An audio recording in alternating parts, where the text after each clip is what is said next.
Go ahead. So Vosa, it's all yours. Vosa, it's all yours. Good. Hi to all of the participants on this Zoom conference call. We are very, very pleased that you guys have joined in for the third chapter of many more that we will be doing. One of the things that I wanted to say is that Yes, I do. Can I Okay, speak? please mute your phone.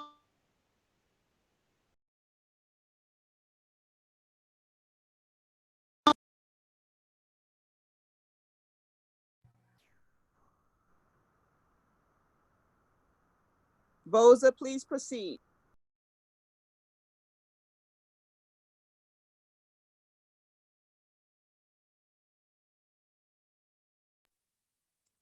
Okay, can we unmute Vosa if that's possible? And if not, we will. I'm not muted on my phone.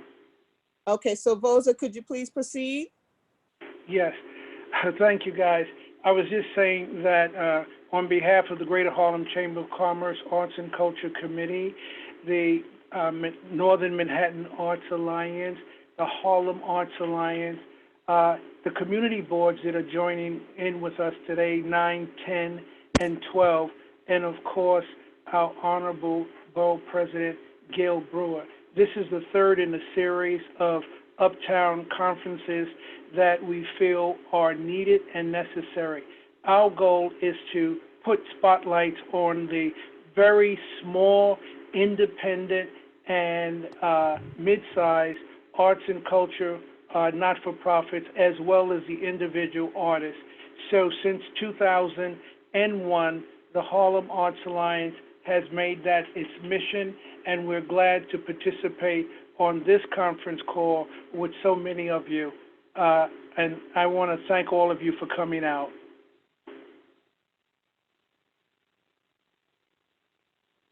That's it. Thank you. Please unmute yourself, Gail. Yep, okay. Thank you very much, Rosa Rivers, and I want to thank Athena Moore and Luisa Lopez for helping us in our office. I would say this is the third such call. We're honored to collaborate with the Harlem Chamber, the amazing Uptown and Harlem artists.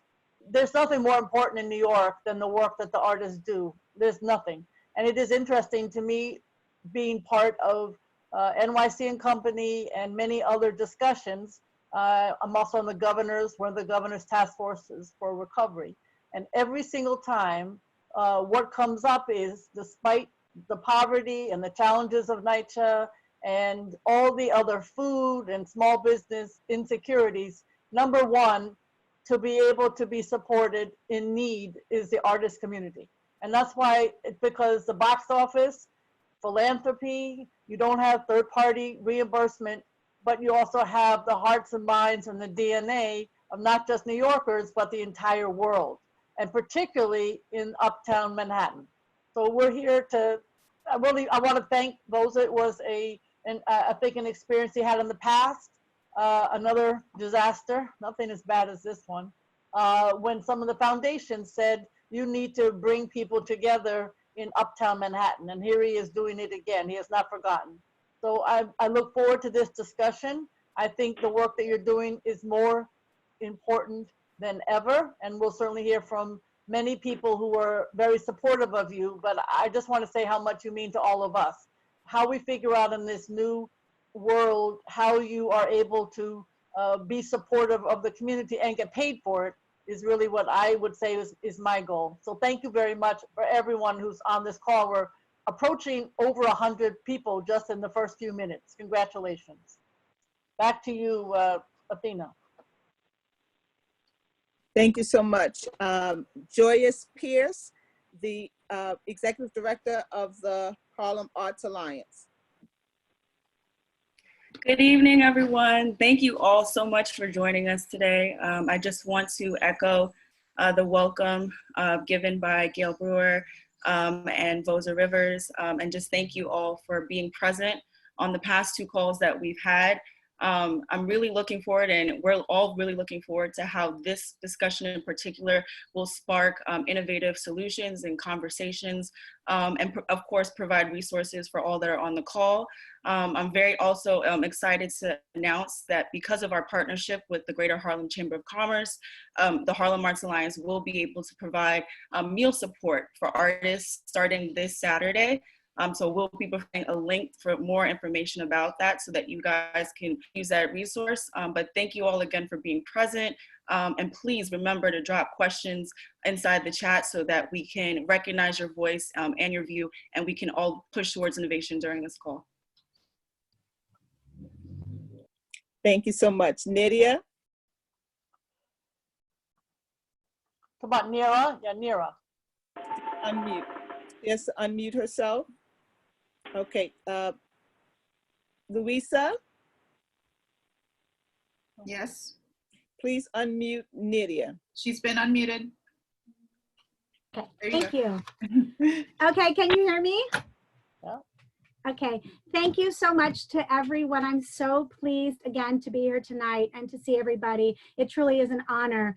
My name is Neria Leyva Gutierrez, and I'm the Acting Executive Director of the Northern Manhattan Arts Alliance, a nonprofit arts service organization that cultivates, supports, and promotes the work of artists and arts organizations in Northern Manhattan. Last time we were all together, I talked about how the time had come to turn our attention from the shell-shocked, what is this, that we were all feeling, to the what now that we were all asking. The evening was full of important conversations and information and insights. But what kept coming up during and after that conference is essentially what we are here to give shape to tonight: innovation and the reshaping of our futures together. And those three words, innovation, reshaping, and future, are really at the core of the what now. And I've been thinking quite a bit, particularly about the word future. It's a scary word at times. We've been so conditioned to think about being present and being about living in the here and now. But now the messaging has decidedly changed. We don't have the luxury of thinking only in the present. Indeed, it is imperative that we think about the future, that we envision a new world based on our new reality. And this is where, in my mind, the together piece comes in. Not since 9/11 have we been thrown into such collective chaos. And then, like now, the idea of unity has never been more paramount. And that's why these conferences have been so important and so heartening. I started this job as ED in January of this year. 2 months later, the pandemic hit, and the trajectory of learning that I was on completely shifted. What I thought I needed to know about the organization took on new dimensions, greater significance, a new kind of responsibility, a different kind of pressure. But what has simultaneously happened is in that last 10 weeks, I have met, dialogued with, engaged, shared, and brainstormed with so many extraordinary people in the arts, in philanthropy, in politics, people I likely would not have had the honor of meeting for months or maybe even years. The situation has required that we come together in this digital hemisphere, putting our thoughts and hearts together, not just for survival, but for future viability and, yes, even greatness. Innovation requires vision, and big visions are informed by transforming ideas into solutions, taking the rough drafts, editing them, revising them, and producing a finished product. We at NOMA, like so many of you, are in the process of these daily revisions, understanding that innovation goes hand in hand with adapting and connecting. We do this through our weekly newsletters, which communicate our virtual programming and the programming of our uptown neighbors, for example, so many of them who are here tonight, through our weekly virtual open studio tours that have brought hundreds of people together from New York and beyond to share in artist-led discussions about art, process, and expression, through our calls for submissions for artists to participate in the census or in helping small businesses promote their new realities, or through our online exhibition around the theme of healing and community. We are listening to our community, and we are listening closely. We are eager to work with our wonderful partners, established and new, and most importantly, we welcome what's next. But we also have questions about our future, about how and when we transition from the virtual to the real world. What are hybrid solutions that we might consider? What mechanisms, social, safety, educational, will be put in place to help us transition? How can we simultaneously cultivate parallel worlds, virtual and face-to-face, that will likely be our realities for a really long time? Despite these questions, what I do know is that we at NOMA, like all of you, believe in the transformative power of art and innovation. And together with all of you tonight and beyond, we look forward to our future. Thank you. Thank you. Thank you so much. At this time, we'd like to have Donna Walker-Kuhn, Board of Directors, Harlem Harlem Arts Alliance. Thank you and good evening to everyone. This is such a wonderful occasion for all of us to gather together. I appreciate all of the words that have been said before. And there are just three key points that I keep thinking about as we continue our journey together. The first one is that gathering together these various sectors of arts and culture, allow us to really share smart and creative discussions with various industry leaders towards the arts recovery, and what those programs can look like. And so the diversity we have of our speakers today, thinkers and strategists, all are offering hope as well as practical steps to move forward. And then I reminded how important it is for us as artists, filmmakers, art makers, art administrators to refresh the memories of our policymakers about the vital role that the arts play in society and the urgent need for recovery funding for our arts and cultural institutions. And then lastly, the collaboration and partnerships that was just mentioned that have evolved out of this have really been incredibly rich and beneficial and have demonstrated how bringing together creative minds can light the way towards the future. So I believe that this pandemic has offered cultural organizations the opportunity to unite like never before and to develop a new North Star.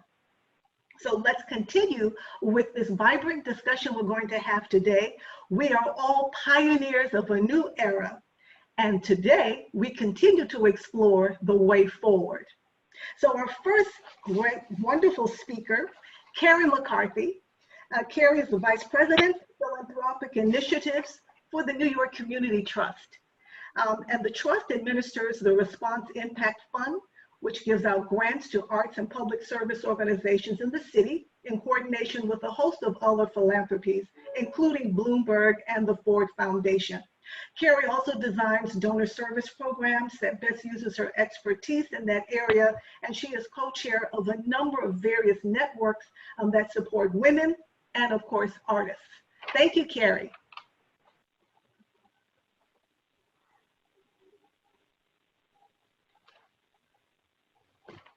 Okay, can you unmute Carrie?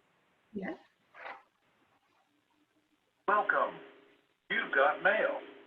Hi, can you hear me this evening? Yes. Great, thank you so much. Good evening, everyone. Thank you so much for this invitation, and I hope that you and your loved ones are safe.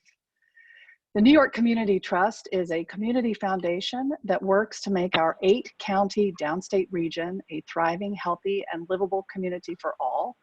We connect generous New Yorkers with excellent nonprofits. Today, we are in the midst of a challenge unlike any we've seen in our lifetimes. Fortunately, community foundations are built for times just like these. Whether it was responding to the Great Depression, the fiscal crisis of the 1970s, September 11th, or Superstorm Sandy, the Trust has helped this city navigate tough times, recover, bounce back, and become ever more resilient and innovative.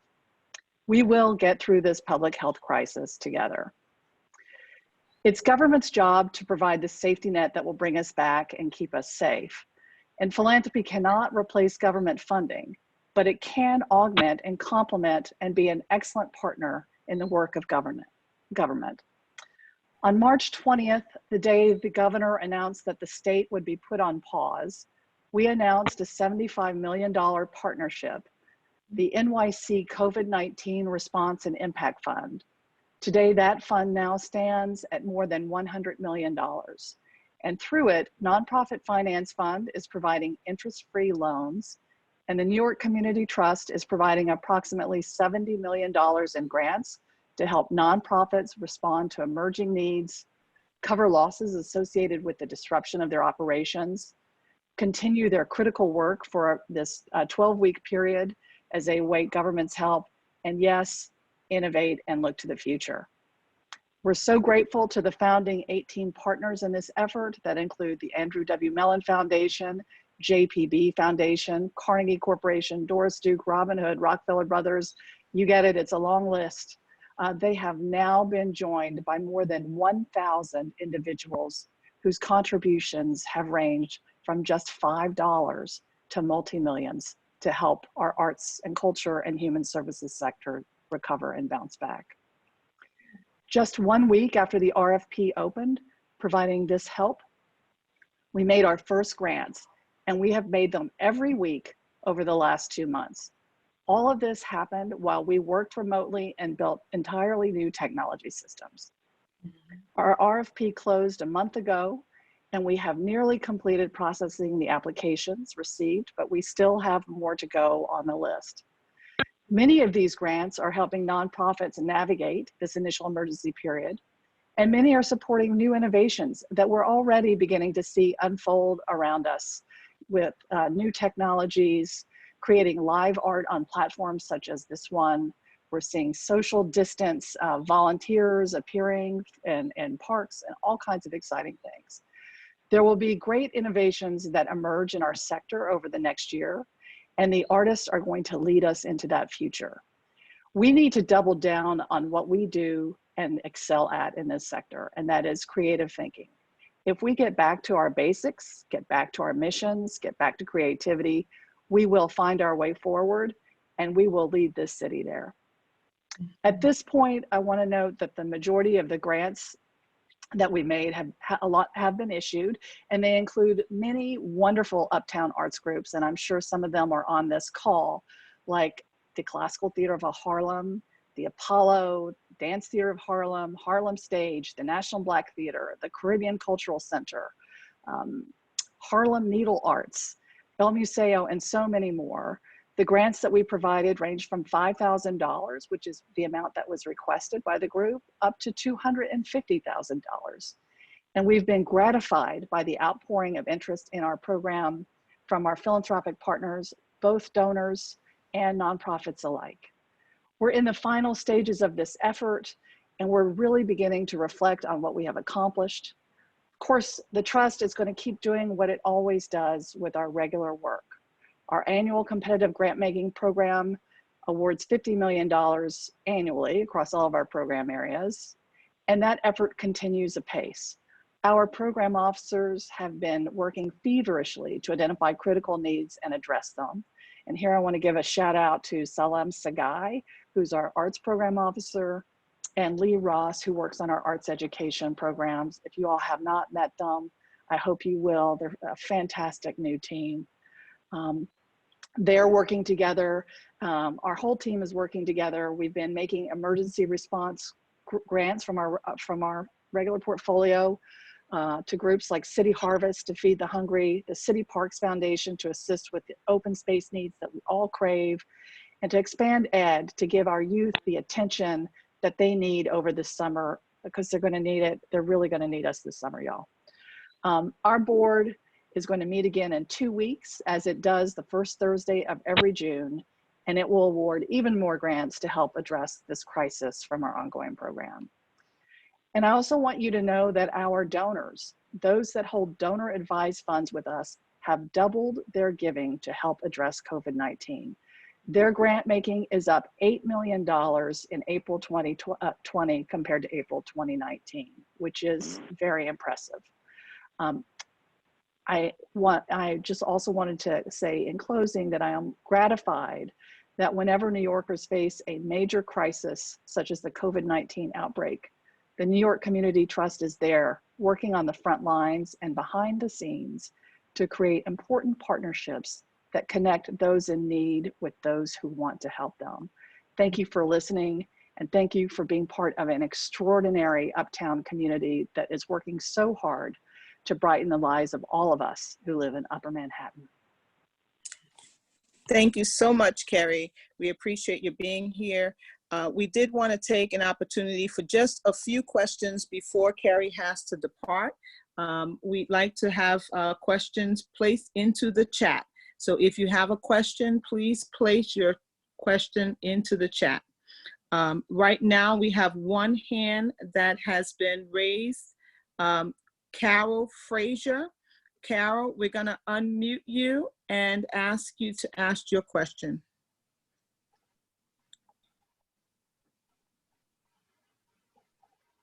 Louisa, do you see Carol Frazier? Yes, she has. I'm here now. Can you hear me? Yes. Yes. Do you have a question? Hello? Yes, we can hear you. Yeah, well, I don't have a question. I want to thank you for having this forum tonight. I really appreciate it. Thank you so much. Thank you very much. We have a question from Carl Clay.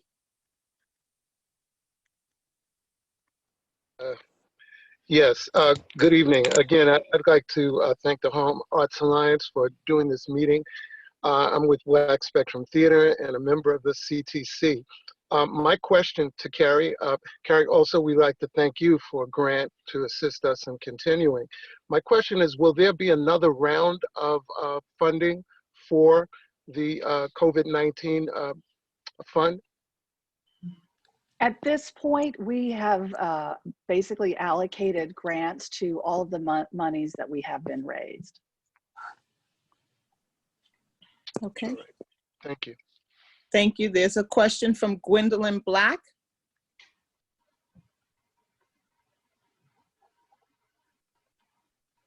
Gwendolyn? Okay, there, I'm unmuted. Hi, he kind of asked the question, Carrie, which I was going to ask, and that was another round of grants. But you did mention loans. What's the process for loans to help organizations that may have had events scheduled for this summer, but now it's challenging to raise funds because things are not opening up until after June? Is that still available? So the loan program is being managed by Nonprofit Finance Fund, and the instructions on that are available on their website.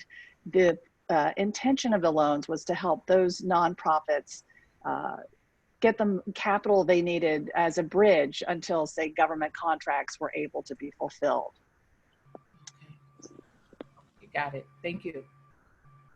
Thank you so much. Do we have one more question for the New York Community Trust? We appreciate that she is on the phone. Sade Lithcott from the National Black Theater and Coalition of Theaters has a question.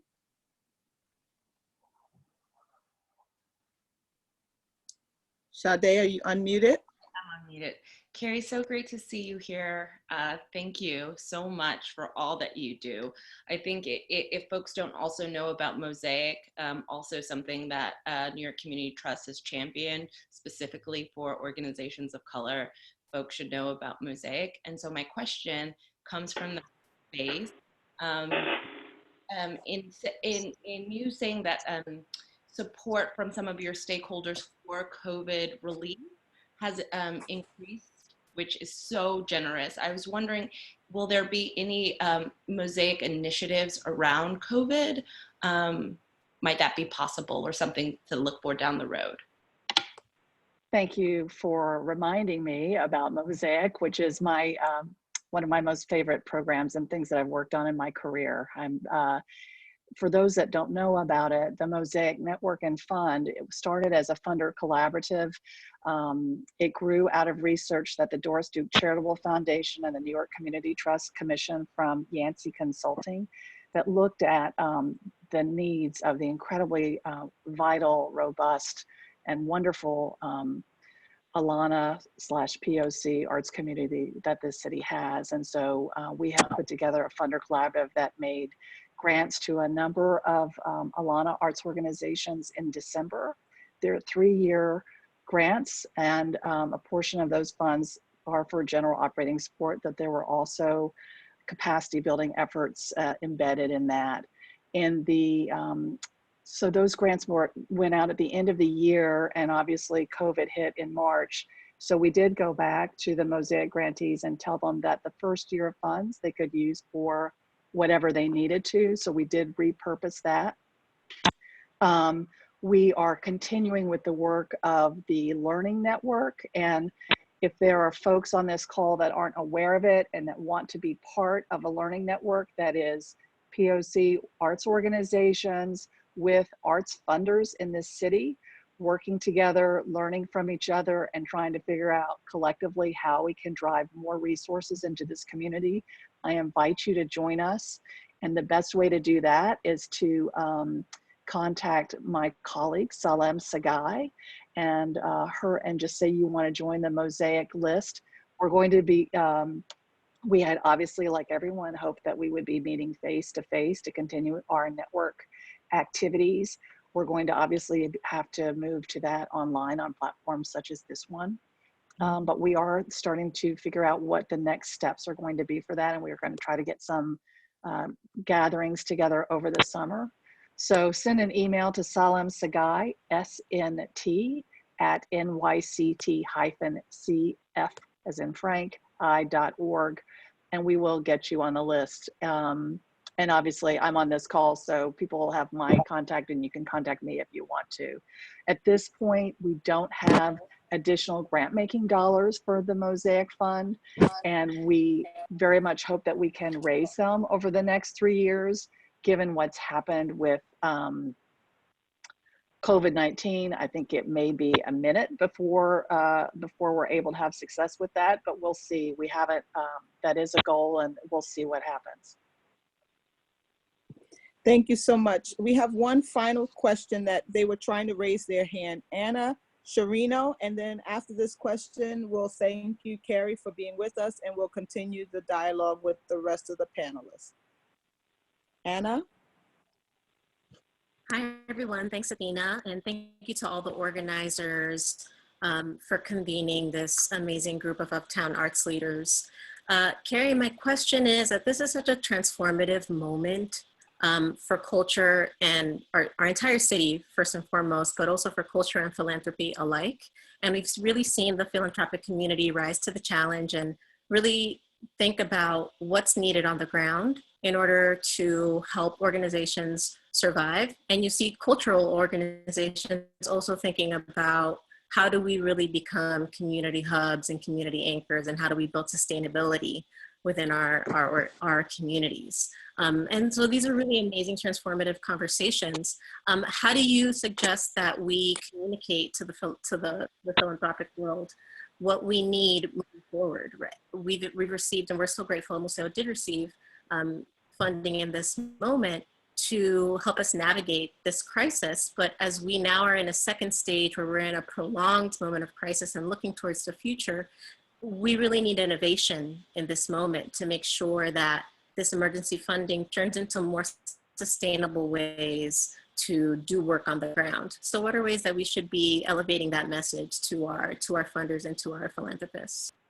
Okay, that's a great question. Yeah, thank you so much for that. One of the things we're trying to do with the Mosaic Network and Fund is try to tear down the barrier that exists between philanthropy and the nonprofit sector.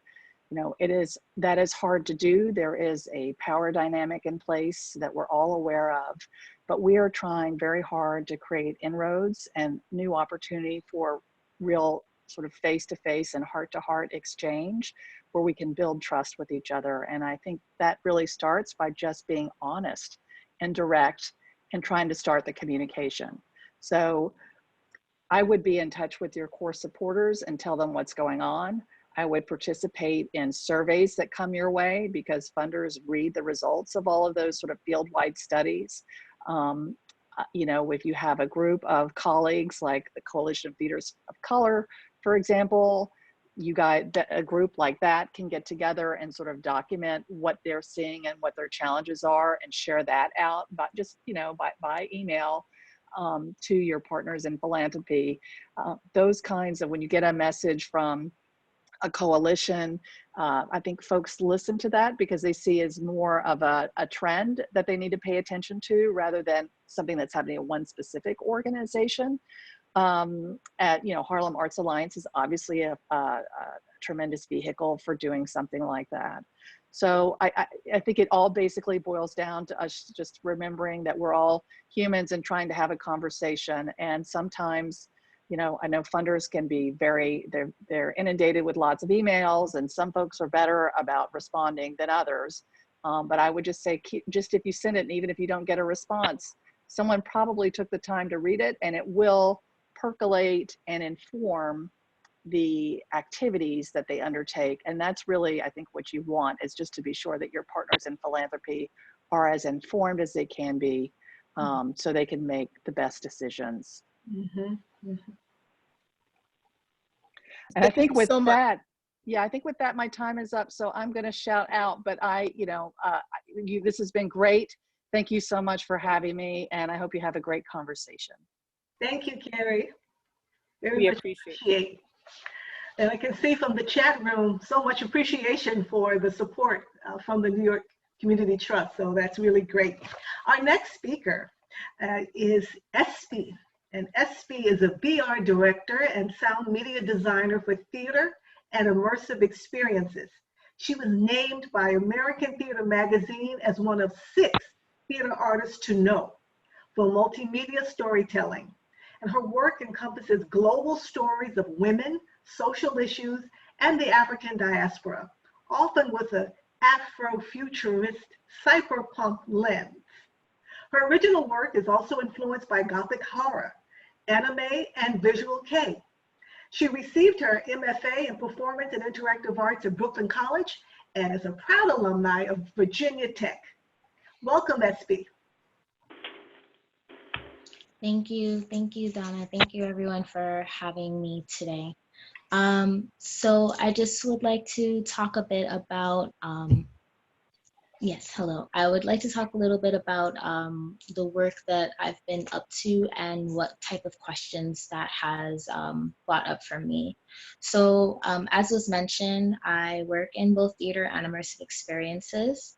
And in terms of virtual reality, my most recent project was a documentary called Girl Icon, and it was about girls' education in India. We traveled about 2 years ago to India, and we had our festival season in the last year. We went to South by Southwest and Tribeca and other festivals in different countries. And through that, I was able to meet artists in other countries and be able to continue to collaborate with them even today. The other part of that is that aside from working in theater, I have been taking this time during COVID and pre-COVID to reflect on my journey as an artist and how much of my work has been influenced by the internet and how much of my own upbringing has been influenced by the growth of the internet. As the internet has continued to develop with YouTube and Facebook and Twitter, those were during my late teenage to college years. And now that I'm about to enter a new phase in my life, really looking at what that relationship is. So one of the things that I set out to do before COVID was to get back more into digital storytelling and finding out ways that we can tell stories online. Some of the projects that that have resulted from this, especially during COVID, has been one, working with Big Green Theater in Brooklyn. We've been working with PS 196 and PS 75 on 2 plays about the environment. We were planning to, as they normally do, we were planning to have a live performance of both of those plays, but due to COVID, we've had to adapt our entire production to be remote. So instead of initially working as a sound designer, I decided to switch over to video and work on cinematography. And so that involved looking at how we can be able to work remotely and be able to still tell a good story. So for scenic design, that turned into, instead of building physical sets, we built our scenic designer built built little sets from items that she had at home. Our costume designer worked with the actors to find stuff in their wardrobe that can best match the characters. We also had a puppeteer who created some of the puppets for some of the animals in the play. And then for the actors, we looked a lot at TikTok and looked at the different angles that people often do and how they take those solo moments and be able to create a 10-minute piece and to actually create 2 full-length movies. So we've created 2 one-hour movies each that will be released for the students and everybody else after Memorial Day. Another thing I've been doing is working as a sound designer in audio dramas. Being that audio dramas, you can have a play and have it online, working with the Parsnipship and the Radio Roots Writers Group, how we can work with writers to adapt their plays for audio, and how that's different to reading something on the page. We've been one of the yes, so adapting stories for audio, not just in terms of like how things are heard versus how they're seen, but also really looking at how a writer can be able to incorporate sound and think about sound and how that can work in the process. The other thing that I've been doing is looking at the relationship between live, digital, and virtual. And as we are now living in a COVID era, what are the things that for us that are live, that are solely live, that are valued to be live and are meant to be experienced and enjoyed? What are those things that are digital that we can have conferences over the internet, or we can be able to upload a story that we wanted to share. We can record ourselves singing or, telling a story and be able to put that. We can do TikTok videos and put that online. And then for virtual, because that's still a space that is being explored and being built and is very much future focus. How do we look at what type of experience can be virtual, not looking at virtual reality as something that is meant to be replacing the live experience or even these digital moments, but something that can truly exist on its own and on its own merit. How can you have experiences that you can fully immerse somebody in that is meant to be for that type of medium, rather than it being a dystopian fantasy of, well, everything will burn and so we might as well build virtual environments. So really reframing how we look at virtual storytelling. And then finally, one of the things is, as artists, as cultural leaders, and even as people, just in our communities every day, how can we advocate for the type of infrastructure to be able to embrace these digital and virtual experiences? One of the things, one of the tenets of cyberpunk fiction is the concept of high-tech, low-life. The concept is that, as technology continues to develop and the things that we need as a society can be supported by technology, but low life, meaning that that type of technology and the access is not something that's allocated to everybody in society. So we can have cell phones, we can have internet, we can have, tests for COVID that takes 5 minutes. We can have, so many different things. But if it's not something that is easily accessible to everybody, then is it something that is really supporting society, or is it just supporting a handful of people? How do we advocate for, when we talk about internet, how do we advocate that we have a solid internet infrastructure that doesn't crash every 5 minutes? How do we, state that, okay, students need internet and, we have internet, but can their internet handle video? Can their internet handle streaming? Can their internet handle the things that we're asking for them to do? If I'm on Facebook watching a video, how, and someone else is doing something, how can we make sure that there's enough infrastructure to support?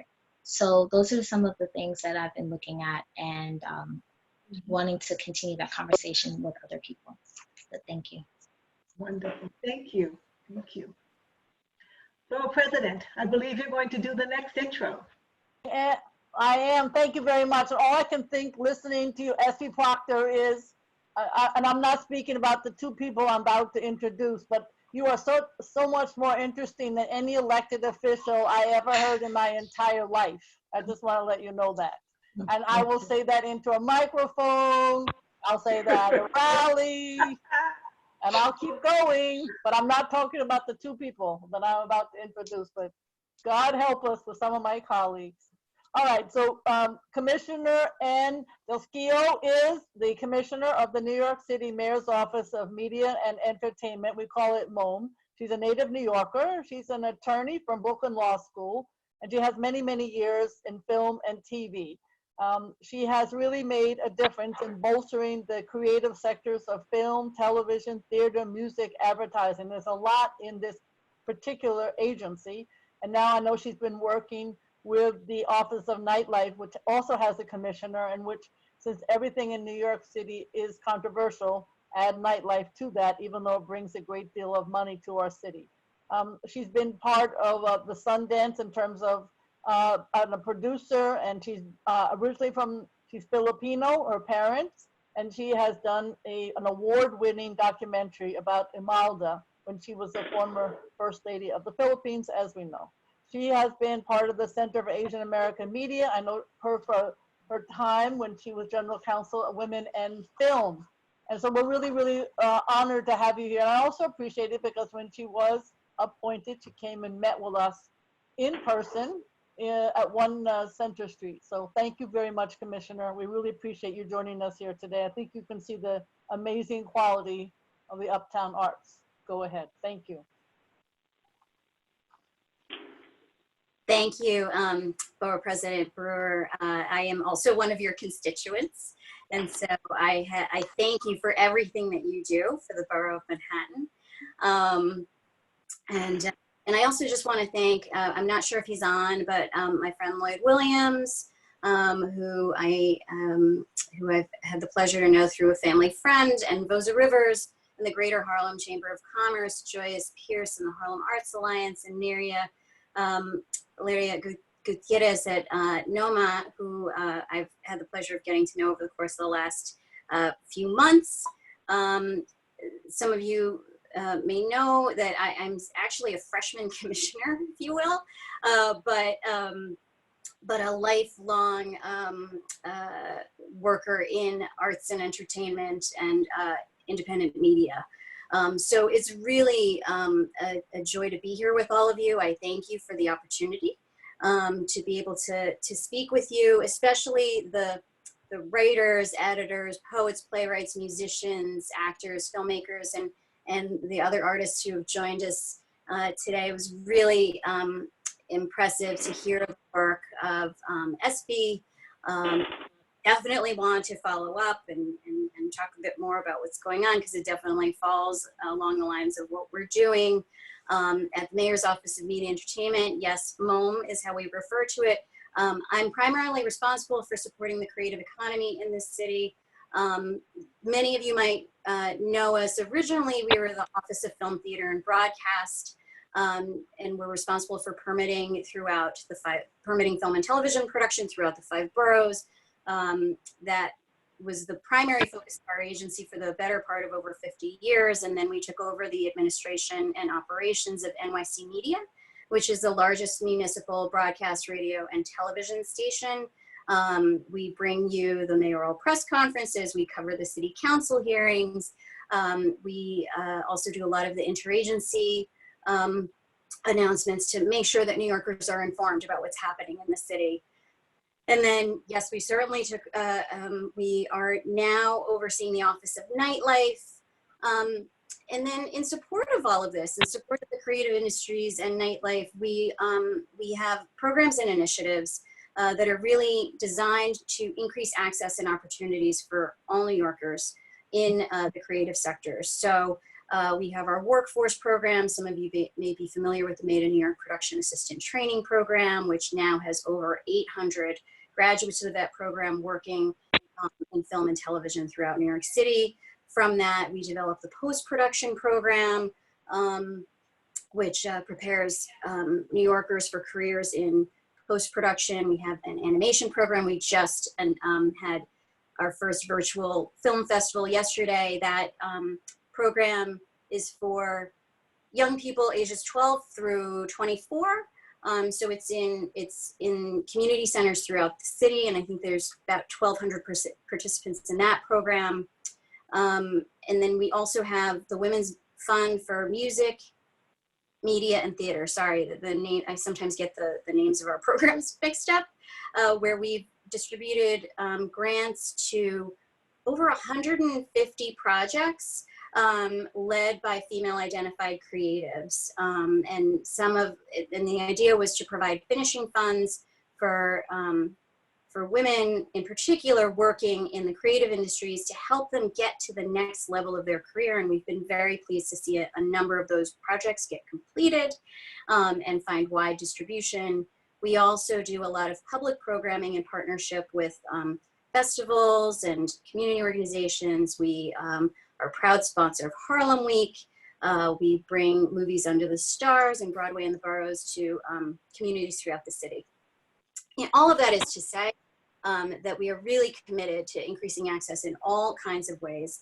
The creative industries in New York City represent 104 billion in economic activity and close to 500,000 jobs. So it's a very significant sector, but honestly, beyond the economics and data, the creative industries really represent the heart and soul of New York City. I think we could probably all agree to that on this call. And, you know, since this crisis began, my team and I have really been working day and night, 7 days a week, working in partnership with our colleagues in city governments, such as the Department of Cultural Affairs, who's here, NYC and Company, Small Business Services, the Department of Consumer and Worker Protection, and certainly engaging in conversations with VP Brewer's office and other elected officials. You know, the primary focus in the first few weeks was just to make sure that New Yorkers were aware of the kinds of resources that are available to them to help them through this difficult time.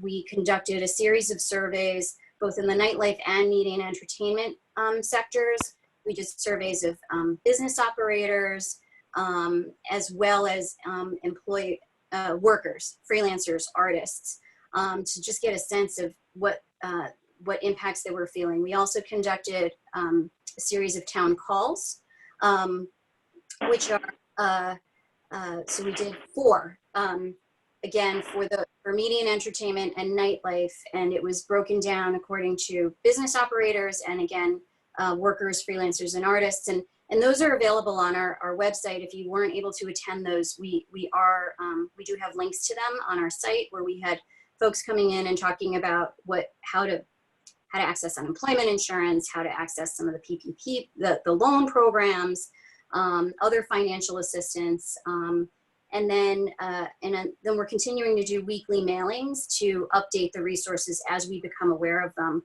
And so you can sign up for the newsletter and also access very specifically curated, and I know Cultural Affairs has this as well, very specifically curated resources for media, entertainment, and nightlife sectors in particular on our website. And that website is www.nyc.gov/MOME.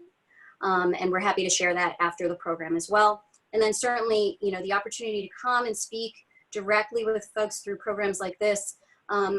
It's really been an ongoing conversation, whether we're participating in forums or just engaging in targeted outreach to our various sectors to really understand what are the needs, how can we be sure to connect individuals and business owners to the resources that the city has available, and then using that information also to inform our recommendations for stimulus and recovery. And it's been, you know, we know that there's still a lot of work to do, but we were happy to see that, you know, in the initial phases of the stimulus, we were able to get an extension of unemployment insurance to freelance workers, actually connecting that has been a bit more of a challenge, which unfortunately we are not able to do much about, but we continue to hold folks' feet to the fire to make sure that they get the resources that they need.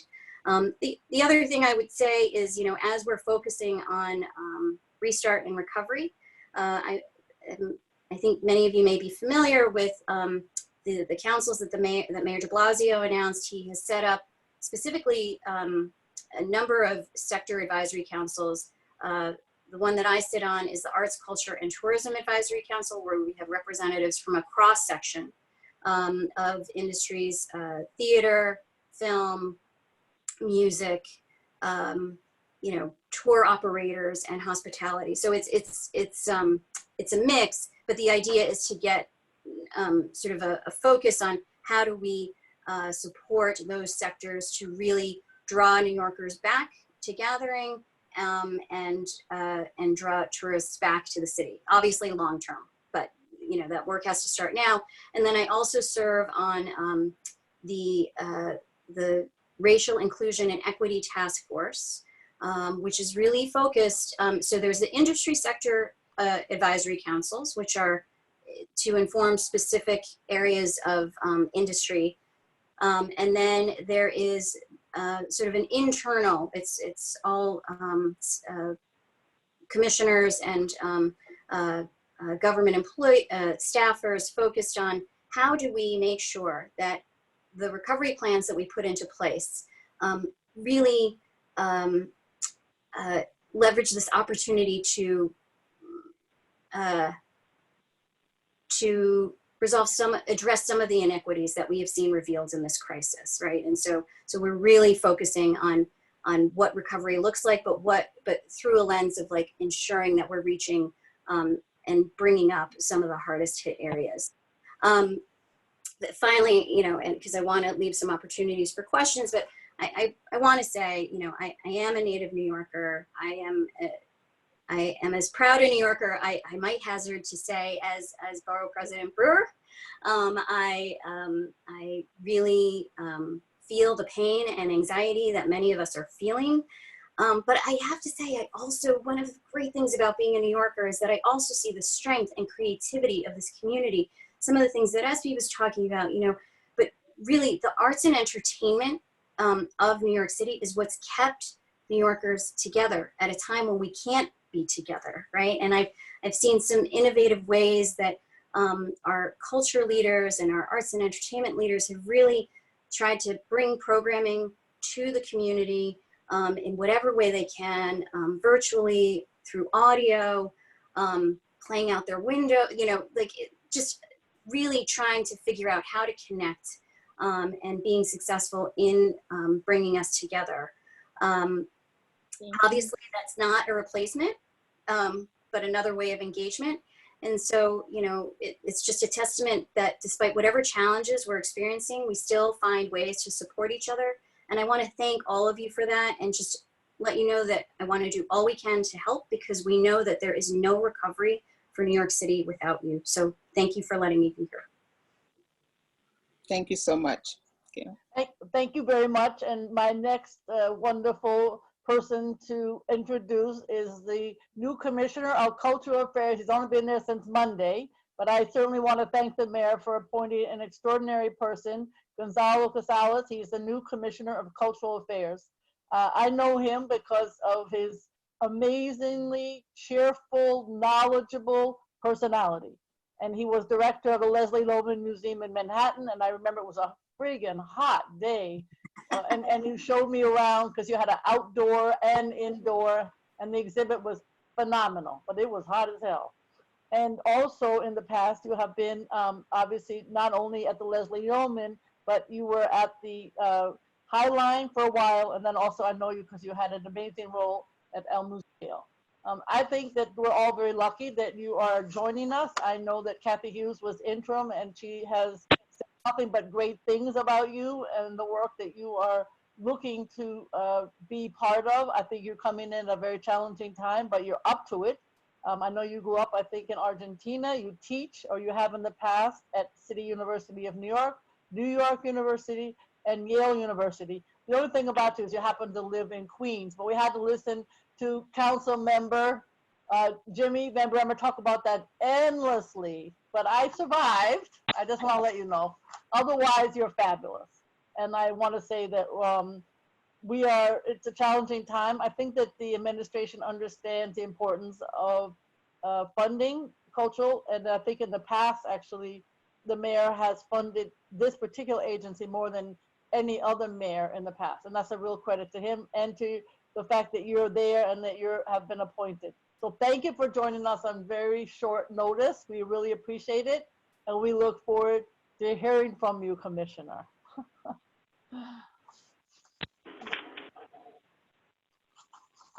Thank you, Board President Brewer. Thank you for the invitation and thank you for that introduction. Now I have to live to the expectations. And I promise I'm gonna try to be interesting. Let's see if I can do it. I also wanna thank Boza Rivers, the Greater Harlem Chamber of Commerce, but especially all the artists and cultural organizations that are here today. I was very privileged and fortunate to start my career in arts and culture at el Museo del Barrio. So it's great to see so many familiar faces on the Zoom windows opening up in my computer. And very much like you, Nidia, I hit the floor running, right? You know, the announcement of my appointment was 1 week before the New York City had to be on pause. And I'm here. We're planning a series of similar meetings like this to listen to the concerns and the needs, but also the ideas that New Yorkers and artists and cultural organizations have, so how we can bring our city back. And I'm proud to say that this is my first one, and I wouldn't have it in any other way than, you know, Uptown, which is where I started my career. I've been saying for the last few weeks that culture has no close. The fact that our galleries, our stages, our studios, classrooms had to close because of the health crisis. Artists and cultural organizations have kept going, and I'm so proud and thankful to all of you for keeping the work up, even in conditions like this. If there's anything that this crisis has brought to us, is that putting a magnifying lens on the inequities that exist in our society. And if there's a silver lining to that, I hope that is that to inspire us to, as we reopen, as we rebuild, as we recover, that really we pay attention to those inequalities and we figure out ways in which we rebuild a better society. The Department of Cultural Affairs is the largest municipal funder in the country. As Borough President said, you know, in the last 2 years, the agency has had record budget to distribute money among over 1,000 cultural organizations in the city. But I would like for all of you to see the agency as much more than just a funder. We are here to partner with you. At the center of the agency is the idea of public-private partnerships. And I think the way that we're gonna be able to get out of this crisis is by exercising advocacy, community organizing, and creativity, which is something that, you know, as I look at all the faces and all the individuals and organizations in this meeting, there's a lot of that just in this small group. If anything, our role is gonna be help come to meetings like this, come to communities like this, take advantage of your expertise and help you also connect with other communities, other groups. They're also having, you know, thinking the same ideas and trying to solve similar problems. I see the recovery as, you know, 3 moments. We need to find some space and time for us to cope with all the loss that we're experiencing. I'm talking to you as the Borough President said, you know, from Queens, from Jackson Heights, which is one of the hardest hit neighborhoods in the city.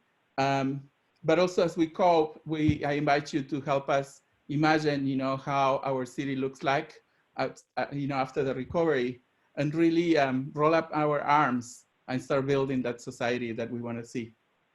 I also want to thank Anne de Castillo. Commissioner de Castillo presented herself as a freshman, if she's a freshman, I just have no idea what I am. It's been only a week, but we've been working together very closely. Our agencies, overlap in so many ways, and we almost build a sorority.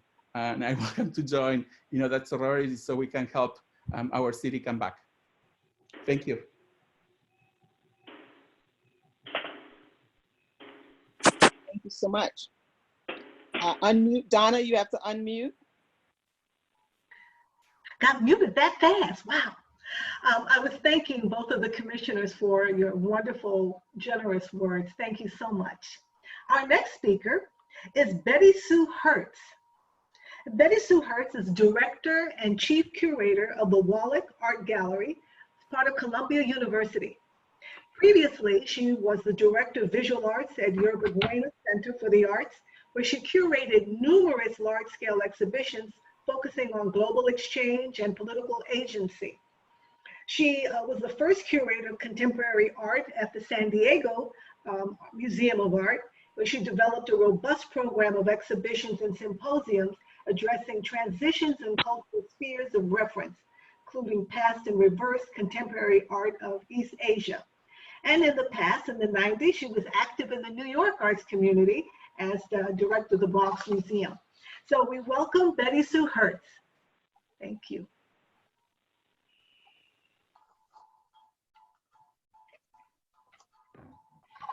You have to unmute, Betty.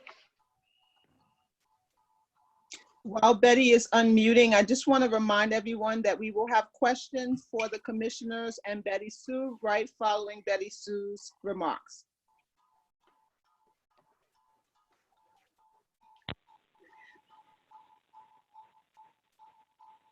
Okay, Betty, I understand. Louisa, are you there? She should be unmuted. Okay, Betty, can you hear us?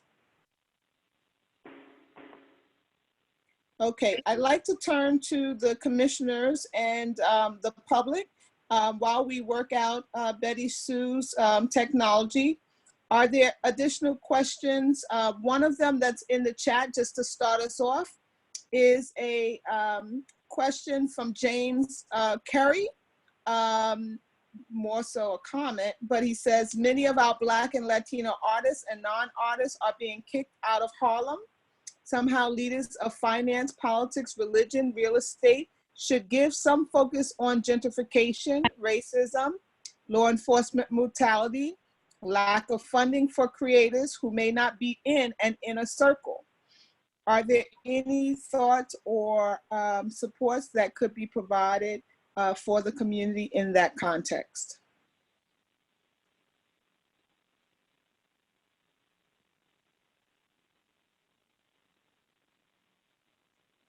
Luisa, unmute the commissioner and De Castillo. Thank you. I think that is in large part why the mayor saw to create the task force on equity task force. These are issues that we really are taking a hard look at and really hope to provide some significant solutions as we move towards recovery. I know that, having come up in nonprofit arts myself, what those challenges are, and I want to assure folks that Gonzalo and I are really committed to working together, in particular because there's so much overlap in our portfolios, and wanting to really think through how we can, it's going to be a little tough, honestly, in the next bit because of the fiscal crisis that we're looking at citywide. But I think there are other ways that we can work together to make sure to at least try to connect folks to resources, third-party resources, or some kind of in-kind support. And so those are things that we're going to really be taking a close look at moving forward. Thank you. Commissioner Casal, did you want to say your response? I just wanted to add to what Commissioner Del Castillo said. That's very present on our minds. And I believe that as we were creating the cultural plan, it was very sad to see that while the cultural plan could focus on things that, you know, artists need to thrive, the conditions that for artists that needed to survive were not in place in the city, right? Access to health, access to affordable housing, access to jobs.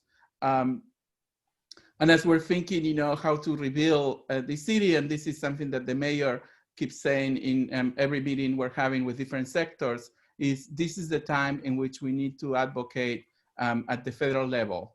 If the federal government doesn't come forward with the much needed funds in order to for our city to recover, it's going to be really hard for us to rebuild the city that we all love. Okay, thank you. There was a question in the chat. One last question before we turn it to Betty Sue, who is now with us. The question is for Ann de Castillo. Please talk about the mission of the Racial Inclusion Committee, how to get on the list to receive grants, info, etc. So the mission of the Racial Inclusion and Equity Task Force is really to focus on ways, and there's a number of subcommittees because there's different areas that we really have to look at. So it's a fairly comprehensive approach to how we're looking at the recovery process. But the idea really is to develop a plan and a set of recommendations. I don't want to say a plan because plan is like it's a bit more specific, but a set of recommendations for how the city moves some of our underserved communities, if you will, further. So some of those ideas, like particularly in our space, like we have a number of workforce programs that we know are successful models for how to bring more access to jobs in the industry. You know, some of the workforce programs I named, a lot of those participants are from hard-hit communities. And so how do we model some of those to make sure that we're reaching more people and bringing them up as we are, as New York is recovering? How do we ensure recovery in some of the more hard-hit areas? It's a real clear mandate for us to do that. In terms of connecting to funding, you know, I have to say Commissioner Casal's division has actually put together a pretty good listing of resources that are available to artists and creatives, and their site, I think, is nyc.gov/culture. And so that's a starting point. But we are seeing a lot of philanthropy step up to really try to provide support to our creative sectors. Thank you so much. At this time, if there are no further questions on this particular part of our discussion, we'll add Ms. Betty Sue Hertz to the conversation. And we were just making sure her technology is okay. Betty Sue, can you hear us? I think it's okay now. Can you hear me? Yes. Okay, great. Sorry, it is an unstable situation here. First of all, I want to thank Gale Brewer and Athena Moore for inviting me to participate on this panel. I started my position in September, so I'm a little less freshman than some of the others, but I also in my bio that I submitted, I forgot to mention, or I didn't mention because it was from a while ago, that I was based in the Bronx for 17 years, working at the Bronx Arts Council, as well as Bronx River Arts Center, where I had various leadership roles. And I have returned to New York after 20 years in California, and I am originally a New Yorker. So I am happy to be back in working in the communities that I had worked in for so long in terms of Upper Manhattan and the Bronx, and I'm really looking forward to developing those relationships. I wanted to go back to the original topic of today's panel, which is on innovation in the future, and I would add to that the notion of transformation. I think that every single speaker has directed attention not only to what we're doing now, but also to what we can do to make a better future, whether it has to do with equity, with economic security, with making sure that the arts thrive and that small nonprofits and mid-sized nonprofits can continue doing the work of inspiring our communities to feel who they really are, be who they really are, and to connect emotionally to what is going on and to be able to express themselves. The model that we've been thinking about at the Wallach Art Gallery is the Harlem Renaissance. As you know, this is the centennial of the Harlem Renaissance, and we have been spending quite a bit of time doing research about that period and thinking about how the creative spirit and intellectual, adventurous work, beautiful poetry came to us through sort of in that post-crisis moment after World War I. And that it has inspired us to think about what we can do in this moment as we think about what it's like to be in this moment and be very present with it. Because if we're not really present with it and work with the artist and allow the artist to speak all the things that we cannot necessarily do if we're not artists, we will not have a record of what it was like to be in this period. So the work that the artists are doing during this COVID period is incredibly important, and we'll be able to mark this time in a particular way for future generations. That is one thing that art does, is it marks a time and it sort of expresses something in a moment that will be understood maybe differently in 50 years, but will still have a presentness about it. So one of the things that we're doing is organizing the second edition of the Uptown Triennial, which my predecessor, Deborah Cullen, started in 2017. As some of you know, the Wallach Art Gallery moved from the Morningside Central campus of Columbia University to the Manhattanville campus in 2017, almost exactly 3 years ago. And in that move, we've made a stronger commitment to be a bridge between the university and the community. And the Uptown Triennial is one of the anchors for our role in that. So Uptown Triennial is an exhibition of artists from Upper Manhattan. And this year, we have asked artists to participate that have been inspired by the Harlem Renaissance, so that we can bridge the past to the present to the future. Because if we can understand the past, it can bring us from, it allows us to understand things that are happening to us in the present. That's why so many people are referencing the 1918, plague as a way to try to understand what's happening. It's certainly a very, very different period, but it also helps us. So that is something that we're thinking about, and the artists that we're working with, most of those artists live in Harlem or in Upper Manhattan and are very important to the community. And if I can speak a little bit about what it's like to be an artist, not as an artist, but someone who is working with them, this is a really challenging time. It's a challenging time because many artists have lost opportunities for solo exhibitions at museums, for exhibitions in galleries, for launching of publications. In this moment, it's that great pause is totally felt.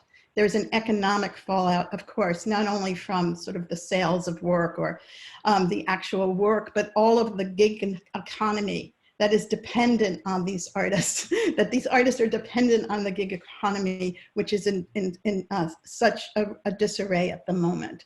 What we're doing at the Wallach Art Gallery is that we've had to pivot from doing exhibitions in our space to online programming. I think some other people have been talking about that, where we've been able to create virtual experiences, and it's been a real growing experience for us. So where is our innovation? We've put so much energy into our exhibition space, and now we don't have it. So we feel that loss, but we are changing the way that we think about how we can communicate with our audiences, because we absolutely continue to work very, very hard to communicate with our audiences. So we have virtual experiences, we have interviews with artists, we have family interactives, we have adult sketch programs, all of which you can find on our website. The other thing that we're doing that is very much future thinking, but still connected to the Harlem Renaissance, is that we're collaborating with the Double Discovery Center and the Institute for Urban and Minority Education at Teachers College, working with graduate students and faculty to create a Harlem Renaissance curriculum for K to 12. This will be available for teachers, it will be online, and it will be also available to community groups. So if we are going to kind of dig in to these histories, especially the histories of this place, we are very, very proud to be developing this so that young people can start to understand the value of these histories as well. So that's more or less what I wanted to say today.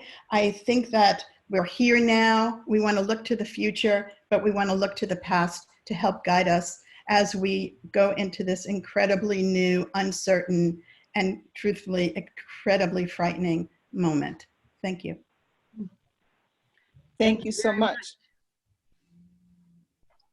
We just wanted to, Donna, if there's anybody else that has a question before we move into the next panel.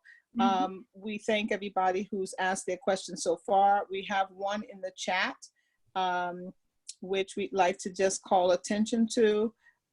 This was Melody Capote, who is, as you know, from Caribbean Cultural Center. Melanie, are you there?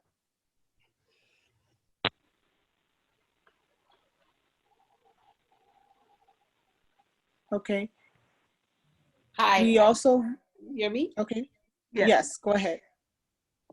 So in the chat, I know Yes. it's a rather kind of long question statement, but essentially my question is, when you look at organizations of color, we're in a time where still there are a few organizations that are presenting, continuing to present online, virtually. I mean, we're all now finding this platform a very competitive platform for keeping our audiences and our constituencies engaged. However, as we think about how we come back, and I'm speaking particularly to organizations of color that are based in the communities that we represent, and we look at an organization like the Caribbean Cultural Center that's based in East Harlem, you're talking about a community that's one of the hardest hit communities with this virus.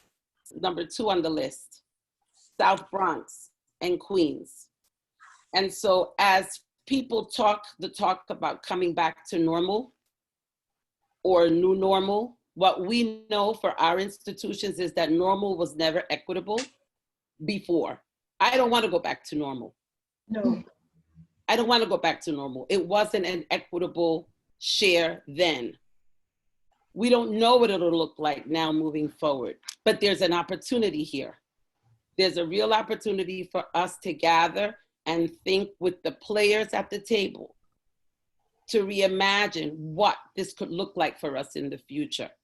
When we, at my staff, on a daily basis talks about what it looks like for us to open our doors again, we're looking at a strip of 125th Street that has 3 methadone programs and the largest homeless community in that piece of street. In addition to the neighborhood that does frequent the organization, that is now has families that have lost 1 and 2 parents. We're dealing with students who we touched every day who don't have internet or Wi-Fi. So my question becomes, how do we partner with agencies like DCLA, like Del Castillo's office, the mayor's office, the Department of Education in this moment at now o'clock? How do we gather organizations with agency leaders to design a plan that speaks to how cultural organizations like ours come back beyond being about art an art for art's sake, which a lot of our partners in the cultural world are. We're dealing with real issues in communities that only have this one cultural organization or an art program coming out of a church basement. It's the only engagement they have. It's the only access they have to cultural arts, anything. So my question becomes, is there a way that we can, and I challenge Gonzalo, I challenge Anne, is there a way that as we have these conversations, we think about bringing together cultural or leaders of cultural organizations, particularly of color, to be at the table with you and be a resource to you and help design what this looks like moving forward? We know, and I don't know, Sade is still on the line, we know that programs like CTC, Coalition of Theaters of Color, CASA, Cultural After School Adventures Program, I think it is, and the Cultural Immigration Program, all discretionary money that is at risk, but is the largest pot of money that most of us get. Mm-hmm. Right, so Melody, thank you. Melody, thank you so much. We want to give an opportunity for response. Plan and envision how we come back. Yes, thank you. Anybody would like to respond or have a comment? Yes, please. Commissioner Casals.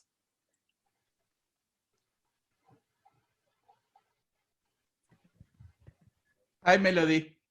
It's good to see you. I wish we could see each other face to face. I miss that.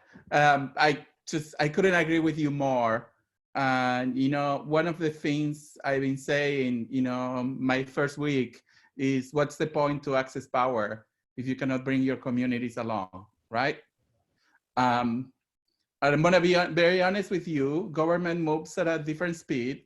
I was amazed and thankful to Kerry McCarthy for moving so fast, because, you know, there's only so much and so fast that we can do in government.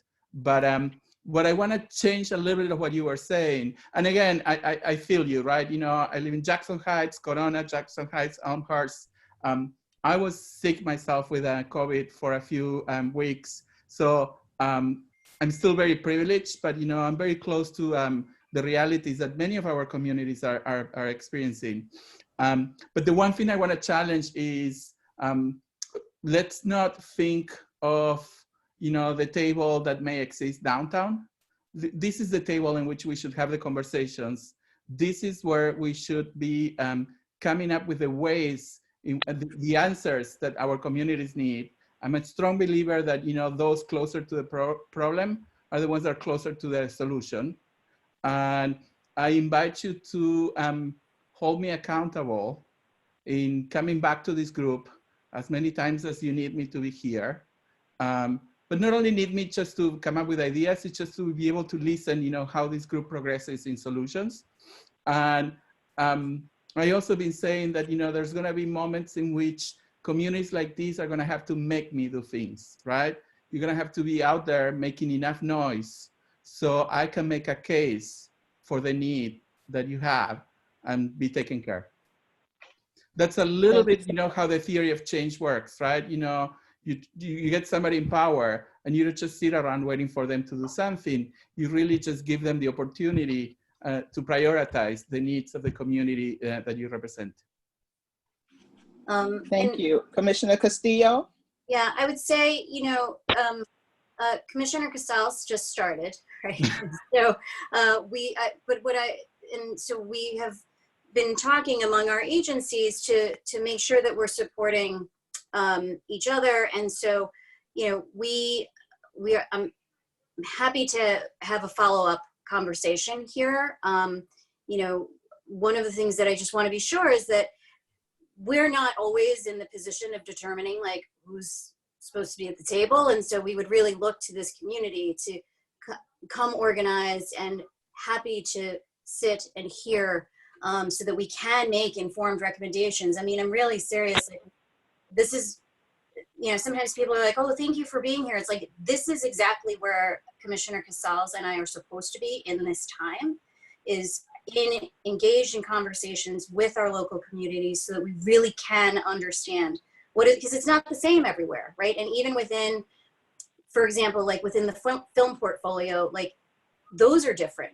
It's the difference between the big studio productions and the indie productions and the commercial productions. In theater, it's different between Broadway and indie theaters and small theaters. And so we're really trying to listen to as many people and constituents as possible so that the recommendations that we put forward are truly informed.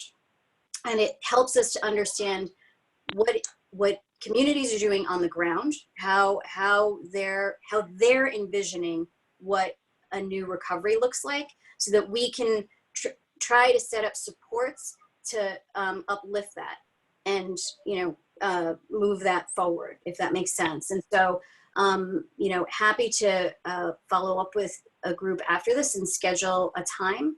Donna, and my apologies, I didn't acknowledge you in my initial remarks, but to the extent that we can have some vehicle for follow-up after this, I'm happy to set that up with our offices. We can coordinate with Commissioner Casals. Yep, let's do it together. Great. Good.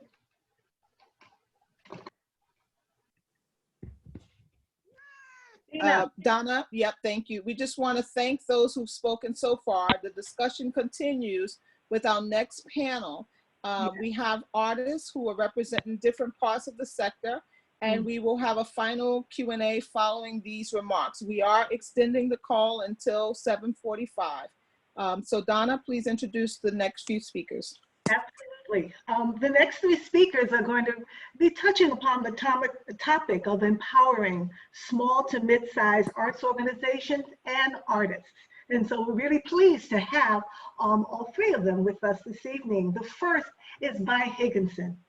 Vi Higginson is producer, author, playwright, radio personality, been instrumental in really creating the most amazing productions that have enabled hundreds of young people to be able to sing and to perform. Of course, we know her from Mama, I Want to Sing. She has many different products, as well as Sing Mama 2, Born to Sing, Mama 3, and she continues to develop new works. She's also the CEO of the Mama Foundation for the Arts, and is a vital force in the Harlem community and beyond. Thank you so much, Vi. Happy to have you. Well, thank you, thank you, thank you. Hello, everybody. Hello. I am so delighted and happy to be part of this conversation. The arts and culture space is so important. And I want to thank the Borough President, Gale Brewer, and Volsa River, and Athena, and Donna Walker-Cume, and everyone who has made this call possible. I have been on this call since the beginning, and I was so inspired, motivated, stimulated by the conversations, but mostly for the information that has come from these conversations. And in Mama, I Want to Sing, we're 35 years old, but the Mama Foundation is 20 years old. And we have the School of the Gospel, Jazz, R&B, Pop, and Hip Hop. So important to make sure that we savor this music and we never forget where we come from musically. And so Mama means to nourish, encourage, and fine tune. And foundation means to educate, experience, and gain access to opportunity. And I can't emphasize that more. So part of these calls help us to gain some access to opportunity. When I heard Sade talk on a previous call, and she talked about what she had planned for this season, I totally related to what she had to say. Because we here at the Mama Foundation, we had so many plans. We had so much momentum going into this season. We had just performed for 19,000 people at Madison Square Garden. We had planned to go to Brazil as the featured artist on the Montreux Jazz Festival. We were headed to Africa with UNICEF. We were on our way to California for a television show, just to name a few of the things that were stopped cold. And we were like, whoa, devastated. What's going to happen here now? So when I listened to the Dance Theater of Harlem and Clayton from Silicon Harlem, and the lawyer from Columbia University, you realize how important it is to share this information and how critical it is at this time to have this level of conversation and exchange. You know, there was a woman that was part of our community many years. She's been gone a long time. Her name is Alma John. And she was a mentor for me in the early days of radio. She would say her theme was, each one reach one, each teach one. If you don't know, learn. If you do know, teach. And that's been part of what's been happening here. We discovered through this process, through this time, this terribly challenging time, that there is no substitute for hard work. It feels like I'm working harder than ever because we are part of the gig community and the income that comes from that. So we found out now that you have to put in time for things that you don't always want to do. And we also presented opportunities, though this challenging time makes you really kind of go in deep and sort of rethink, reboot, revive, and energize the next steps, because it is uncertain. This is an uncertain time. And so one of the things that we had to do is a decision. And the decision is that we must continue no matter what. That's when we began to think outside of the box. That's when our executive program director and music director start to say, wait a minute, we can't stop this. We must continue to go on. And Amaya Noel began to bring in a team together so that we could virtually realize what we can use technology-wise to continue our classes. We have hundreds of young people who are studying and practicing with us. And so they're between 11 and 19 years old, as well as older adults, where we're, locked down at home, and the invitation to this new virtual world becomes an asset and a welcoming process. We have Wednesday Sings for older adults, and we're getting to learn a new language and working through this technology. We are learning to pivot. We are learning to be nimble so that we continue our mission to be seen and to be heard and to be ambassadors of the culture. So what we have decided is that we are not going to stop. We must go on. We must continue. So as part of our innovation, we began to reach out to our community and provide, programming and to perform for our audiences. We cannot wait for this challenge to be over to see what else we can do. This is just a new opportunity, because we really believe that a community without the arts is half dead. So the arts are so necessary for us, for our young people and for other people. And we now have presented our programming online, virtually for our young people and our concerts. And we're looking at every other aspect that we continue. And so now it's time for new connections and technology, and to open the circle to different worlds and include outside worlds and include people that we even couldn't include as part of our community through technology. So in concluding, I just want to say again, into building up a team of supporters, that's what we're looking for, because we are hurting and we're looking for the support, and we want help from the champions for our efforts in this new digital and virtual world. So my request is to continue this conversation, this connection, this dialogue as we work our way through this challenge, and and to support each other's organizations as we should. So thank you for this opportunity, and I look forward to all of the next steps and to all of the new innovations that we can come up with together. Thank you. Thank you, Donna. Yes. I just want to impart one thing as we bridge to Eric and Sade, that part of why we invited these artists is to also talk about what has worked for them so far in this innovation space around applying for relief funding. And I know that both Vi and Eric Pryor have received that funding, and we asked them to give their technical assistance or tips back to the community that could help others. Wonderful, thank you. Okay, so our next speaker is Eric Pryor. Eric is the president of Harlem School of the Arts at the Herb Alpert Center. Of course, we all know the Harlem School of the Arts is presents signature events for music, dance, theater, and the visual arts for young people and their families. They are an extraordinary organization that has been in Harlem for 55 years, educating, presenting, entertaining our communities. Before Eric came to Harlem School of the Arts, he was the former executive director of the Center for Arts Education. And prior to that time, he was the executive director of the New Jersey State Museum. But we're really happy he's with us here in Harlem. So welcome, Eric. Thank you. Thank you. It's wonderful to be on the call. First, let me thank everyone. Thank you all for joining today, and thank you to Borough President Brewer and Boza and Donna. Thank you, and all who made this possible today.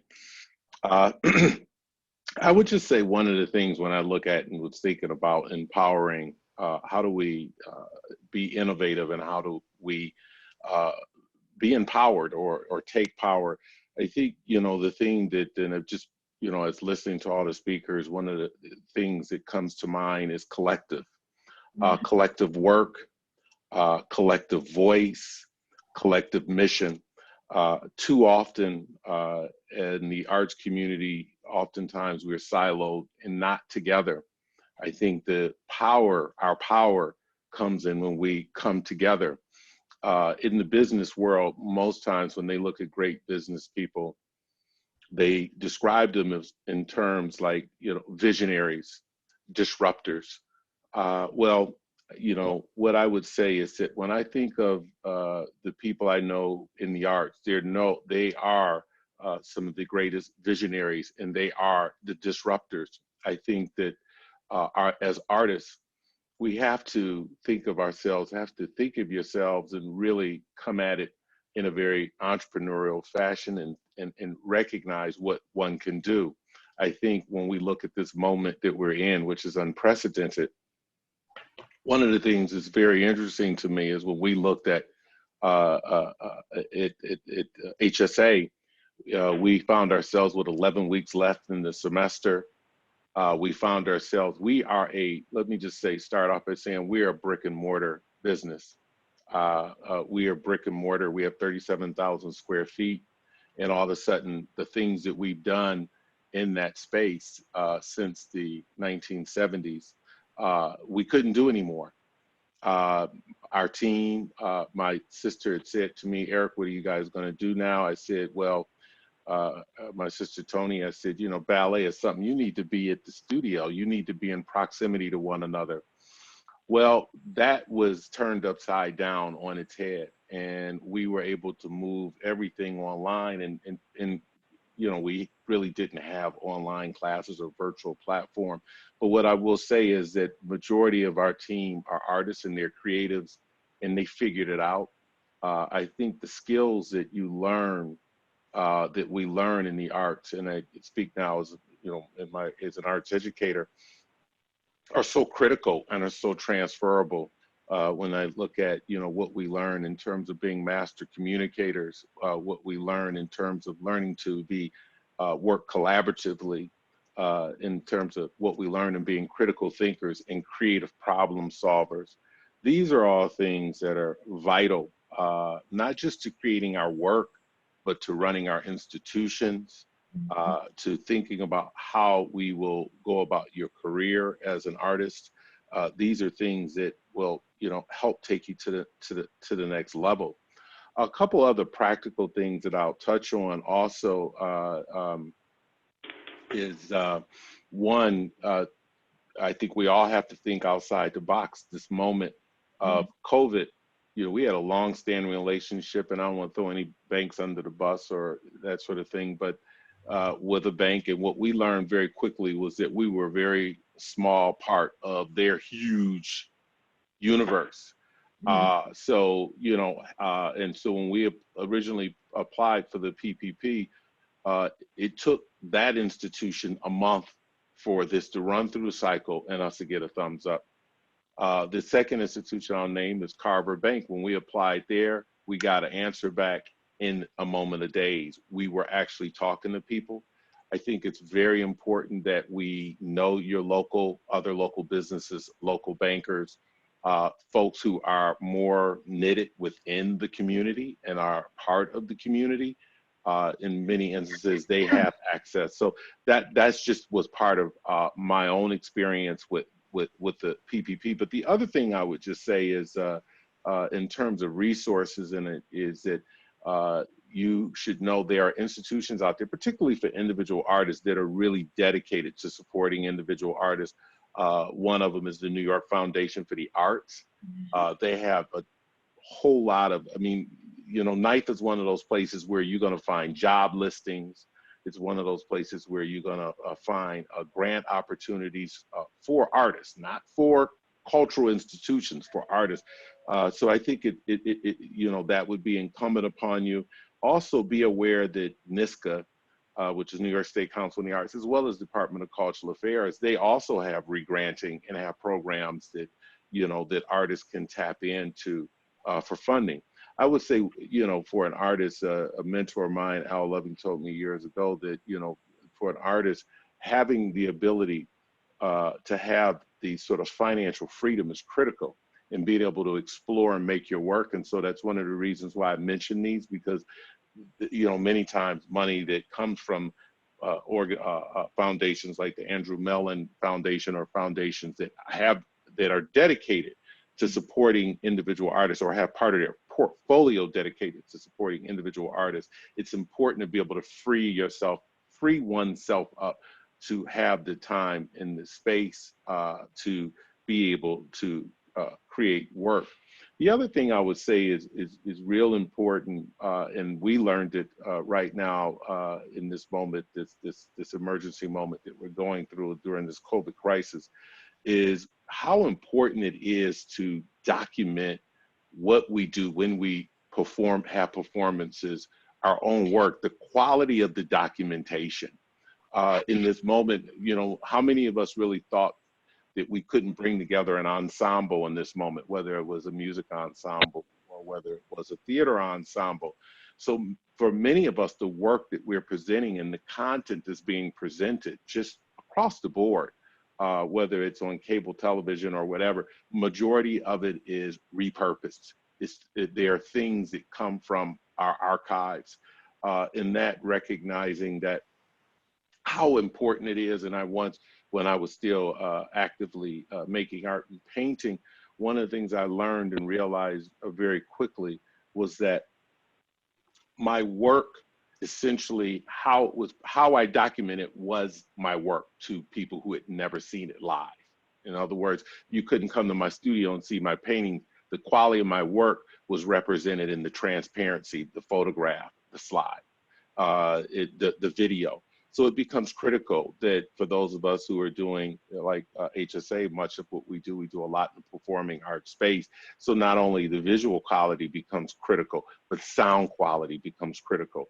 And so recognizing that, you know, for me, I think this moment is also a learning moment, and looking at how do we make certain in the future. I mean, oftentimes we think of our archive, we just think it's something that in case someone wants to come and do research, they would look at, but it really is more than that. The other thing I would put forward in the spaces that we reside in, one of those spaces, for example, is in education. There are probably hundreds, if not thousands, of artists who work within the DOE, that work with different arts organizations. And in this moment right now, let's be clear, the city, it's going to be a tough time for everybody from a budget standpoint. How do we ensure that the arts are not disproportionately cut in the Department of Education. That links directly to the lifeline of many of our gig artists who are teaching artists as much as they are practicing artists, practitioners who are creating their work. So that becomes critically important in making certain that we're dialoguing. The other thing I would say, if you haven't seen it, you should definitely go to a DCLA site and look at Create NYC. I had an opportunity to be on a community committee that was part of when they were creating Create NYC, and you will recognize that a couple of the key takeaways were that the need for artist workspace and live space. And if the city, once the leadership of the city created a document like this, how do we help push them and make certain that some of the things that were put in that document become realized? So there may be support that may be there for workspace and live space. And someone spoke earlier about the 100-year anniversary of the Harlem Renaissance. That was possible because artists could live and reside and make art. They had their workspace, they had their live space in Harlem. So ultimately, making certain that this is one of the things that's come up in the city's plan, you know, well, what is the answer to that? And how do we become a voice? So I would say, just to wrap up, you know, once again, I think it really becomes about our collective voice, our collective work, and our collective mission. I really feel like that's where our power is. And when you see other sectors getting moved forward, even within the education space, in many instances, the arts are the first to cut because oftentimes our collective voice isn't heard loud enough. Thank you so much. Thank you so much, Eric. And now we're going to hear from Sade Lipcott.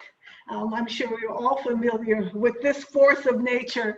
Sade is the CEO of the National Black Theater, which is 51 years old. You know, if we added up the age of all these arts institutions that are just here on this call, we would be well over 1,000 years of legacy and curating our culture and telling our stories. It's really incredible.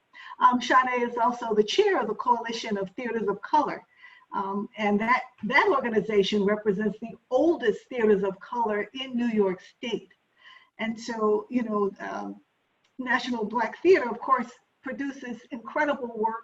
They've produced over 300 theatrical works and serves as an incubator for emerging artists and playwrights, as well as established ones. You know, Sade has received numerous awards, and probably some most proud of is being the daughter of Barbara Ann Teer, who created the theater and has brought the legacy of Black theater to Harlem and to the world. And so thank you, Sade, for being with us again. We never tire of hearing your wisdom and from your experience, so thank you. Thank you. I'm constantly inspired by this network right here. So I know that things have been said over and over again, but I do just have to thank Gale Brewer, who is our fearless borough president. I swear, we are sisters in arms. I've never felt that way about an elected in my life. I would just want to chop it up. Like, I just so am grateful for you and Athena and the Harlem Arts Alliance, Boza, for being a champion of our community in so many conversations. I want to welcome Commissioner Gonzalo Casales to this call. And if I could, I know everyone's been on this call and we're all Zoom fatigued, but I just have to give a shout out to Kathy Hughes, who I see on this call, who has been, I'm not gonna get emotional, but when I came into my role, and I didn't know what I was doing, DCLA, but Kathy Hughes really has been just such, okay, I'll stop. Happy to see you, Kathy, on the call, and happy for your support. And what I wanna say about that is when, Gonzalo, when you started speaking about the importance of partnership, that is something that DCLA at its best champions artists and champions institutions from a space of partnership. And Kathy is an incredible example of that. And we look forward to continued conversations around partnership. Today, I am speaking around innovation, and I'm not wearing the hat of National Black Theater CEO, I'm wearing the hat of the chair of Coalitions of Theaters of Color. And I think it's just an important time for us as we're looking at innovative strategies for holistic recovery and healing within our communities to just stress the importance of artists being at all tables. The most innovative strategies, come from spaces of creativity. How do we problem solve from different points of views and vantage points? COVID is a crisis, it's a pandemic, and for many of our communities, it is a genocide. But the one leveling thing about what we're going through is that we are all in like a turnkey moment. Startups, we have to reinvent and we have to reframe how we deliver services, how we, plant deeper seeds into our mission. And so as much as this is a harrowing and scary time, it's also an exciting time because of conversations like you host every Friday.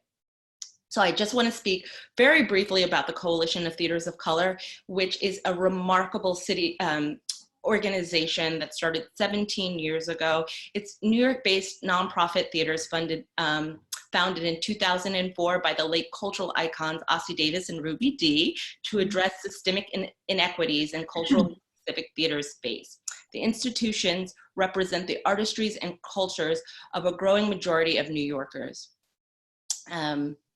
And I think the statistics are really important, and that is actually something that we would look to both foundations and city agencies to help support us get even more data, right? We know about the inequities, we know about the disparities, but we don't have the hard numbers to understand how deeply these kinds of inequities cut directly into our community. So our institutions receive less than 0.1% of total funding awarded to arts and culture in New York City and New York State, and only receive 5% of total contributed revenue from individual donors, indicating the disproportionate reliance on government and foundation grants that are in general increasingly less secure. So when the CTC was founded and when it was adopted into the executive budget, this was a win for communities all across New York City.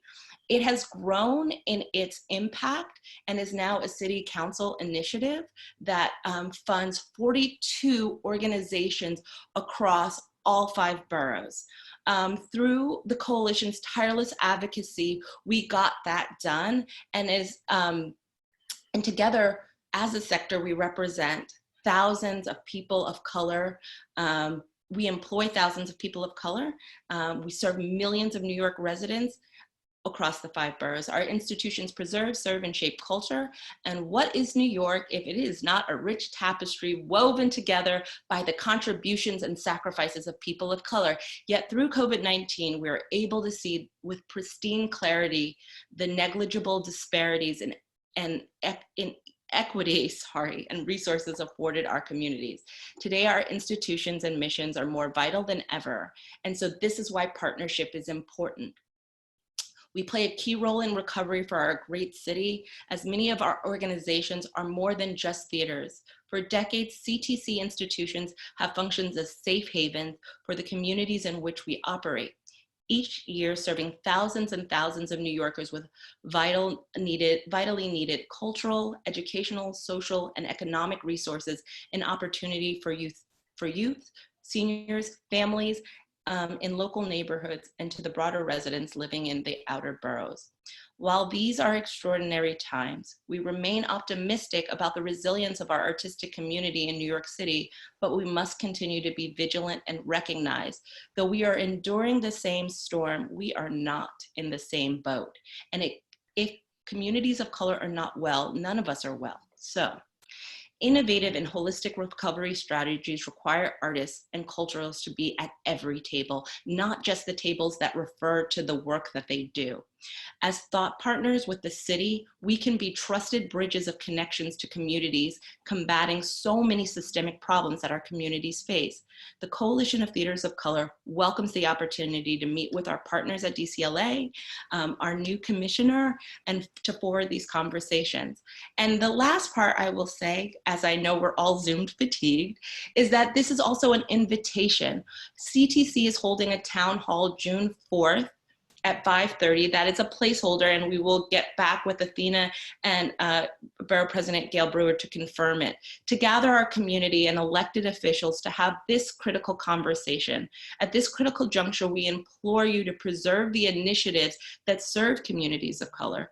The Council's initiative funding acts as a vital safety net for our organization by preserving these initiatives. We invite you to join the conversation and to make our voices and our community count. Lastly, I will just say, in the face of knowing that there will be deep cuts felt across the board, we ask for thoughtful, appropriate funding that is reflective of the communities hardest hit. And also to something that Eric, who is also my brother in arms in all of this, really looking at where there is no funding, what is the policy that can be enacted to help secure a thrivability and sustainability of best practices in our community. You know, when New York went bankrupt in the 70s and there was no money, that's when innovative ideas around artist housing came to be. That's when certain laws and policies were put into place to ensure that the city could come back. And knowing that culture and artists have always been the most vital part of our vitality, we ask that the city think about, through policy, how we can better protect our communities and cultures. Thank you. Thank you. Thank you. Thank you. Thank you so much. Thank you, Donna, for facilitating this portion of the second panel. Donna Walker-Kuhn, in her own right as Board of Directors, member of the Harlem Arts Alliance. Thank you. Thank you to Sade and Vi and Eric for your contributions. I want to turn the baton back over to the Borough President and to Vosa to close us out in lieu of time. But before I do, just one thing to acknowledge in the chat, because the community has spoken about just wanting to hear more, it doesn't have to be now, about how the city, through the Mayor's Office of Entertainment, will continue to give back to the community. This was particularly around the fact that a lot of filming gets done in communities, and often they don't feel like there's any benefit back to communities they serve. And then there was a comment about equity and making sure that we continue to consider equity in all of these spaces. And I think that was it. So Borough President and Boza, please take us up. I just want to say thanks to all of the panelists with their brilliant presentations. We were really treated to a lot of pertinent information, how to encouraging, and a sense and a call of action for unity. I want to thank them. I want to thank Donna, Athena, Joyous, Neria, and of course our partner in all of this, the Honorable Gale Brewer. Thank you all. I mean, look what Vosa Rivers has started. I have to say, if you listen to SB to start and Sade to finish, you just wonder why the rest of the world, you know, why they can't keep up. There's no way. And I just want to congratulate you, because the eloquence, the artistic words, and the future thinking of it all all of you is something to behold. So I'm so glad that we're going to be able to archive this and that people will be able to listen to you in the future. We can't help but get somewhere. So I just came out with a couple of thoughts that resonated. One, of course, was from the funders, which I thought was interesting because you're doing it, which is to stick together, to fill out every survey, and to have a united voice about some of the issues that are so important. And everybody has done that, to document the work, the collective work, the voice, the mission. That's what came across to me. Second, was just the fact that we have pivoted as artists can do. You are startups. Even if you've been here for a while, we're all startups, but the excitement of the artistic community, every time we do our very famous newsletter, we try to put in it every single art opportunity that's taking place for that week, because guess what people respond to? Oh my goodness, we love what you said about the arts. And so you really are that incredible DNA of New York. And I hope that we can find ways to use some of the MOM creativity that is perhaps different in the music or the graphics or the way in which they have learned how to use the arts to pivot to help the arts in uptown Manhattan. The other thing, of course, is just the economic development. I know we didn't talk a lot about it, but there was a question in the chat room about how can tourism, when it comes back, be more part of the Harlem community in terms of economic development. We all need the housing and we all need the funding. And I also want to just say the Harlem Renaissance is an opportunity. I know that Boza talks about it, as does Lloyd Williams, and there's a lot of emphasis on that. So how can we pivot to use that to our advantage in this coming months and years? And I want to also pick up on what Melody said about the issues of the community of color and how not to end up in the situation that we have been in the past, but how can we be a different community in the future? And Rai, of course, said, as she always does, the community without art is half dead, that we have to be at every single table. And I have to say, if tonight is an example of how important it is to be at every single table, because you're more articulate than all the other tables I am at, then I would say this is a perfect example of where the community is at its best for our whole entire city. I also want Kathy to know that many of the chat rooms are We Love Kathy Hughes. Thank you very much, everybody, and good night, and thank you for all of your work. And Rosa Rivers, Athena Moore, and Luisa Lopez, thank you so much. Thank you. Thank you so much, Gail. Good night, everyone. Thank you. Good night.